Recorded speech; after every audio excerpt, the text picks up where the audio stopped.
It is. It's always a pleasure to talk to my fellow film critics about their year in review, their best and worst films of the year. And it's always a pleasure to talk to Peter Malone from the Catholic Film Office to talk about this year's highlights and lowlights, perhaps, of this year's films. Peter, welcome to Movie Metropolis. Peter, thanks very much. Always good to talk to you. And I suppose we're all so pleased to be able to go back into cinemas because it's been lacking, that sort of atmosphere and that opportunity has been lacking for so long. I looked back actually in the early part of the year, we did have a fairly good run. Some small lockdowns, but by and large, not too bad for reviewing. And then suddenly August came.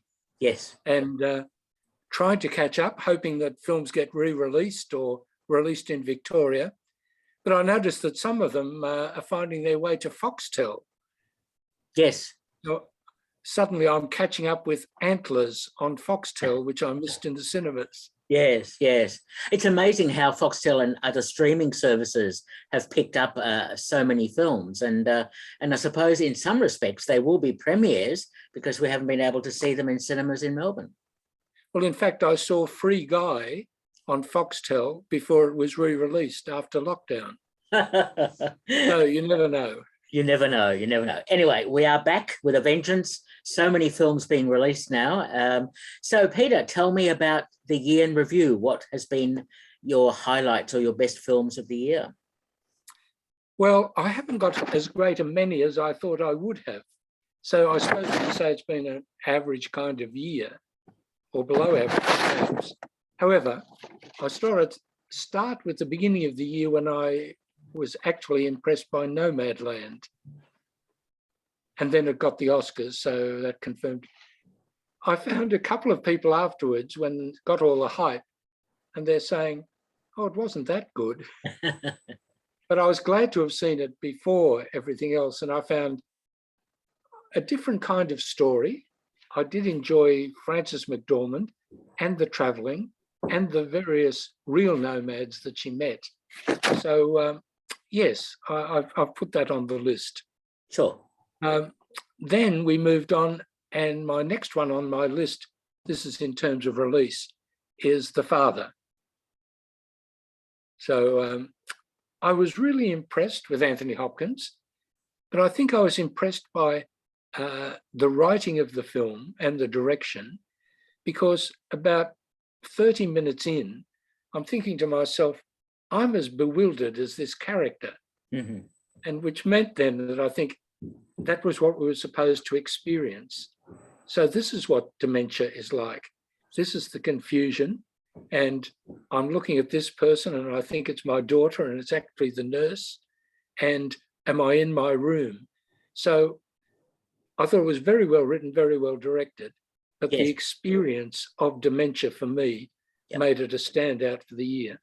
Yes, I agree. Both films are excellent films. I agree. Now, I'm not sure you're going to like the next one. Go for it. Riders of Justice. Mm-hmm. Oh, that's a very non-committal comment. No, keep going and I'll make a comment. Somehow or other, it tickled my fancy, so to speak. I always enjoy Mads Mikkelsen, and I thought the serious style of the film and the killings and the stalkings and whatever, but the mad comedy and the irony, really I did like.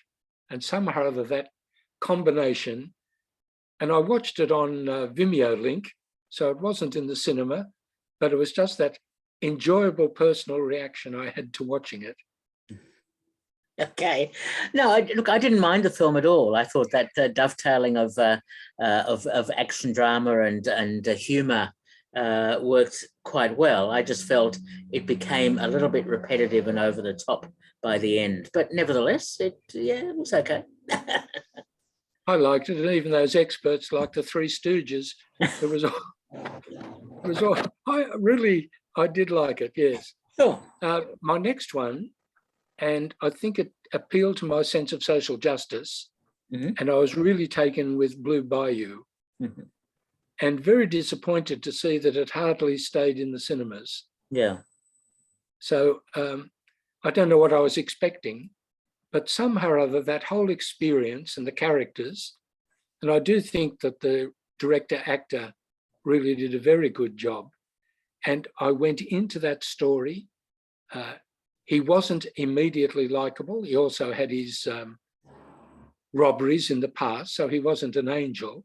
But to be in that situation, to experience the prejudice in the United States and the strange legislation that enabled him after 30 years of being in the States and adopted, that he would be subject to deportation. So again, I'm thinking of the Australian situations and Manus Island and Nauru, etc. Yeah. So in a sense, I felt it was close. I thought it really touched my feelings as well as, I think, my justice convictions. And if I could make an odious comparison in a way, I found it more persuasive than Minari. That somehow or other Minari, I appreciated it, but I felt there that the father was making such bad judgments. And then when Granny came in with the grandson, I spent my time looking at them rather than pondering the justice scene. So it was a worthy film, but I was more touched by Blue Bayou. Sure. It's interesting, Blue Bayou, at the end of the film, we get the information about a number of people who were adopted and didn't have proper papers, and the impact that it's had on their lives, because many were deported and so on. So yes, I think the film deals with that effectively. Minari, I thought, was slightly different because it dealt more to do with immigration and with cultures clashing. That's true, yes. Yeah. So, but nevertheless, that's fine. No. But it was the Korean connection, I suppose. Yeah. True. Yeah. I'd better mention The Power of the Dog because everybody else does. I'm not sure that I liked it, but I admired it. And I'm glad I saw it in the cinema with the magnificent photography. Yeah. And the performances were very telling, certainly Benedict Cumberbatch, and the gradual unraveling, in a sense, of his personality. And I was surprised at the ending, but it meant then that we somehow or other shared his malice, his determination, his fears. And with relation then, I thought Jesse Plemons was terrific as the likeable, stuffy older brother, puzzled by Cody Smith-McPhee. I see he's getting awards. I'm not sure I would have given them. But all in all, I suppose like the atmosphere of the piano, it's people who are strangers in a landscape, and gradually all these issues surfacing. That means I must have liked it, mustn't I? Possibly, yeah. It dealt with an aspect of masculinity in the 1920s, the West, Montana, even though it was filmed in New Zealand, that doesn't matter. And I thought it dealt with it well. And I thought Cody Smith-McPhee as that teenage, lanky sort of character who, very difficult character to fathom, was an interesting one, especially. Oh yes, he embodied it well. Yeah. I think that lankiness and awkward manner was perfect for the character. Yes, and the way the story develops, of course, which we won't spoil for people. But I was very impressed. Interesting to see how a male director, perhaps, might have dealt with the same story. Yes, because the original novel was written by a male. Yes. Yeah. Well, keeping on the somber side, because I was going to mention West Side Story, but when I was making a further list, I saw I'd put down The Card Counter. And I really was very taken with The Card Counter and Oscar Isaac's performance. And I was taken in by his character and the enigmatic background of the prison that he'd been in, so that when the revelation of his earlier life came, it kind of shifted my whole attention, and I found it most powerful. And I remember thinking, people will be writing articles and theses in time to come. How is Travis Bickle similar to The Card Counter? Yeah. with their isolation, their obsessions, the background of violence. And I thought, after almost 50 years, here's Paul Schrader writing Travis Bickle and now William Telling. So all in all, I thought it was very, very good. Hard, but very good. Yes. No, I was actually very impressed by the film. Schrader stuff is always interesting, and but that whole notion of being a prison guard or Guantanamo Bay sort of experience, and how that informs your behaviour later in life, I found really interesting. Soon afterwards, I found on Foxtel Alex Gibney's recent documentary, The Forever Prisoner. Ah. And it went back over. It was the Palestinian who's in Guantanamo and his whole history, but it was very much the history of waterboarding and going back over all of that. So in a sense, that reinforced how good the card counter was in relationship to the realistic documentary. That's true. And of course, that also overlaps with the Mauritanian. I don't know if you saw that. Yes, it was very much the Mauritanian. Yes. Yeah. Okay, very Which good. is interesting that they're all from 2021. Yes, very true. Yes. Can I change tone a bit? Go for it. Tonight, I really did enjoy this version of West Side Story, even though I had very much enjoyed the 1961 version. Yeah. I found it interesting. I didn't remember Tony, Richard Baymer's Tony, so vividly as Ansel Elgort's Tony in this. That the backstory of his founding the Jets, the fights, almost killing someone in prison, wanting to change, gave it a kind of strength. Even though I must say, Ansel Elgort is very tall, and I find it difficult. He was head and shoulders over Maria, but anyway. Yes. So I must say that enhanced this experience. And I thought, when I first saw it, I was sitting in the front row, looking up at the screen, looking down on New York City. It was quite disconcerting. But here, with the rubble and the demolitions, I really felt into it. And then introducing the Jets so well, the clash with the Sharks, but the hostility, the bigotry in that context set me off very well. So I was very prepared to accept this version. And when Rita Moreno came in, I thought she did a marvelous work in the scenes she had, and she was given very good scenes. And the fact that she sang Somewhere at the end, I found quite exhilarating. Yes, there's a place for us. Exactly right. It's wouldn't it be wonderfully ironic if she won the Best Supporting Actress Oscar for being in the same film 60 years apart? It would, but I think that this year's Anita may well win it. That's true, because I see she's won several awards already. That's and I must say she was very, very good. Yes. And I like. So I decided, that there's a place for us. Yeah. But I think there's a place for us for the two versions. There is. I agree, because they're partly informed, of course, in the time period that they were made in. And so, of course, the 2021 version is more, I suppose, more attuned to cultural differences, whereas the one was more about gangs. It was, yes. Yeah. So I was very pleased at the end of the year to see West Side Story. Yeah.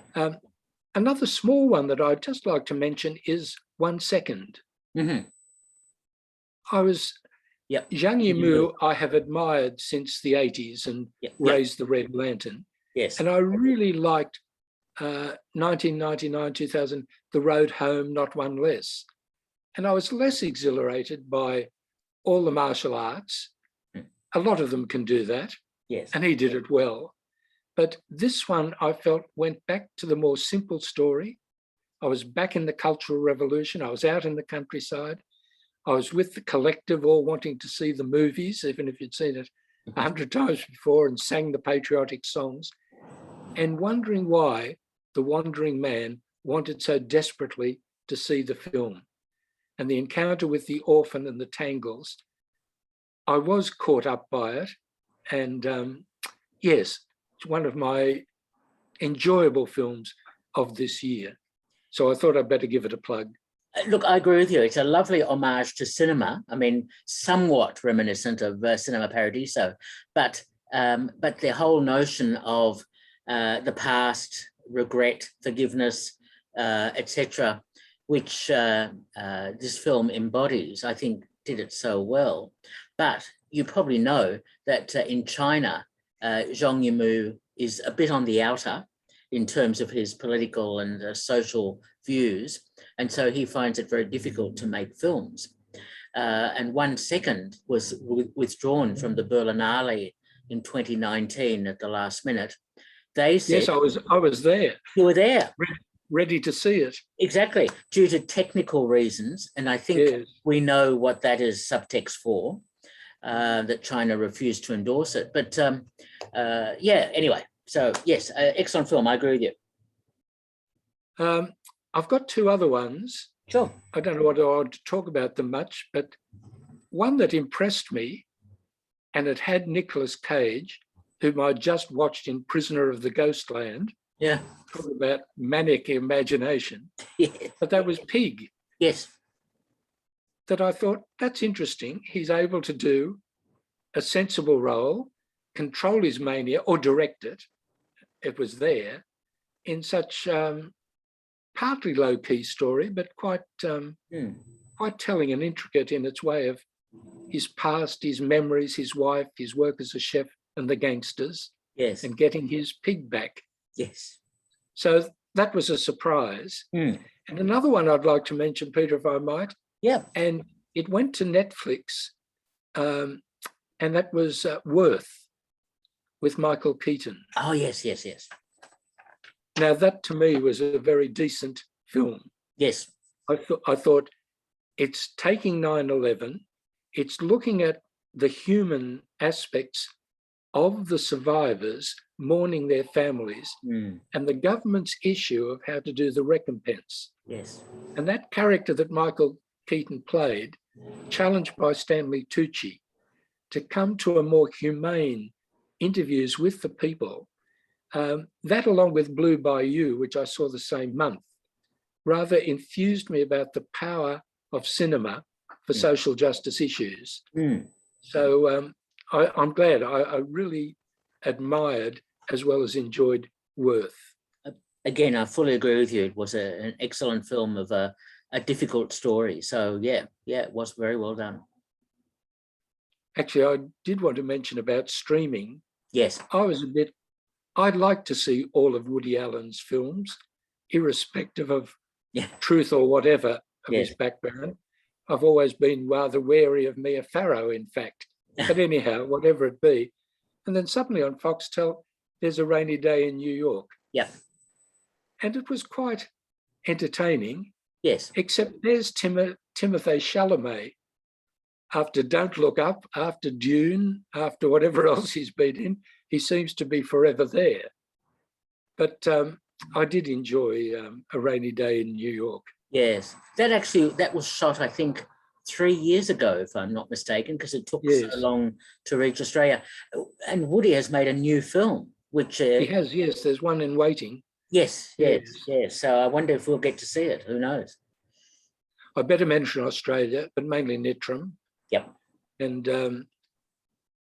I admired Snowtown. That was a frightening film for me years ago. So when Justin Kurzel takes on, with Sean Grant, a serial killer, plus Ned Kelly, which they did, I was waiting to understand the anonymous shooter. And I felt that they did help me to understand, and that performance was quite extraordinary. Yes. Did you see him accept his actor award? No. Wow, he thanked everybody. Oh, he's a Yankee, yes. I couldn't believe it. So he must have given a better performance even than I thought. Yes, he got the Australian accent pretty much spot on. I couldn't believe when I heard his real accent. But anyway, yeah, I was really glad to see Judy Davis doing such a performance, and I thought complemented by Anthony LaPaglia's. Yes. And very impressed with Essie Davis. Yes. So that the acting and all the awards, I suppose, it merited. There was not such a lot of rivalry this year. The Dry was there and High Ground, which I also admired. Yes. But I thought I should mention, of course, My Name is Gulpilil, that now in retrospect, that becomes a significant film of 2021, Yes. an opportunity to appreciate him, see what he has done, hear him as a personality with all his eccentricities. I remember hearing him give a speech in Venice when he won the Tracker, and I think he started by saying, "I deserved this." So, he had that kind of personality, but seeing him in his illness and now with his death, that makes it significant, I think, for this year. Yes. On a slightly different tone, Victorian personalities, I enjoyed the Palazzo di Cozzo because I remember his advertisement so well. And I really enjoyed the film about Marjorie Lawrence. Yes. And that I felt, what a pity. We go from Dame Nellie Melba to Dame Joan Sutherland, and somehow or other, not only is the melody interrupted, yes, their reputation has been interrupted. Yes. And I felt the film was very warm, and I had a greater appreciation of her as a Wagnerian singer, but also as a person who came through disability really most edifyingly and constructively. Yes. So I presume it's going to go to ABC television sooner rather than later. I think you're right, yes, because it's only a limited release at the Nova. And but yes, they found some terrific archival footage and they did, and so on for the film. And yes, Hollywood knew her better than we did with that film Interrupted Melody. That's true. Though we knew it in the 50s because I used to show the films at boarding school and we actually showed Interrupted Melody. So it's there, part of my school day memories. It's funny you say that, just as an aside, and having you there is very important. Recognizing Australians who perhaps made it big in America and elsewhere. What about the John Farrow documentary, which scandalously wasn't even nominated for Best Documentary at the ACTA Awards? And of course, you are in it as well. And it's such a fascinating insight into an Australian who made it big in Hollywood. Yes, it was interesting. I'm glad you mentioned I was in it. I haven't seen it yet. But they came here to the house, not this room where I am now, but downstairs. And we spent some time doing the interviews and having an interesting talk about that Catholic dimension of John Farrow. Yeah. And because when I was a novice in my religious order 64 years ago, one of the books that we read in the dining room was Damien the Leper by John Farrow. So all that time back, I'd seen Botany Bay and a few of those films, but hadn't made the connection. And at that stage, I think Mia was only 20. No, at that stage, she was only 11 when I was in the novitiate. So it was interesting to reflect, and his work on the lives of the popes and his themes, especially Full Confession of 1939, and some of the other religious dimensions in some of the films. So yes, scenes were filmed downstairs in this very house, but I haven't seen it yet. I must get your autograph next time I catch up with you.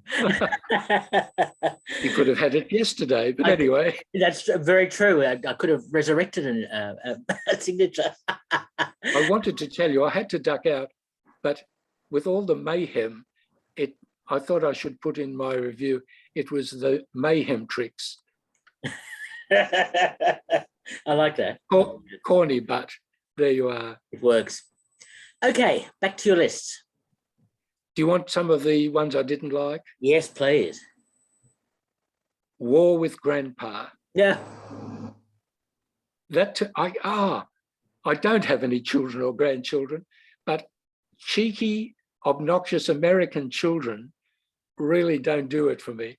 And I mean, Robert De Niro deserves canonization for going in it in a way. But I really, if ever there was something.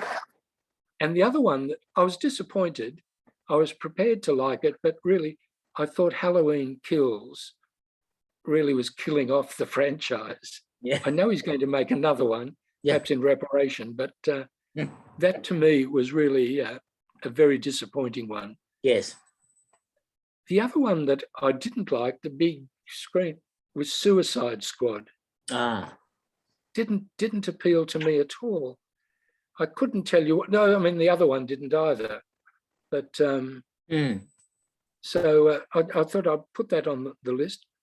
Another one I didn't like very much, didn't do anything, was At Zola. Oh, Zola. Yes.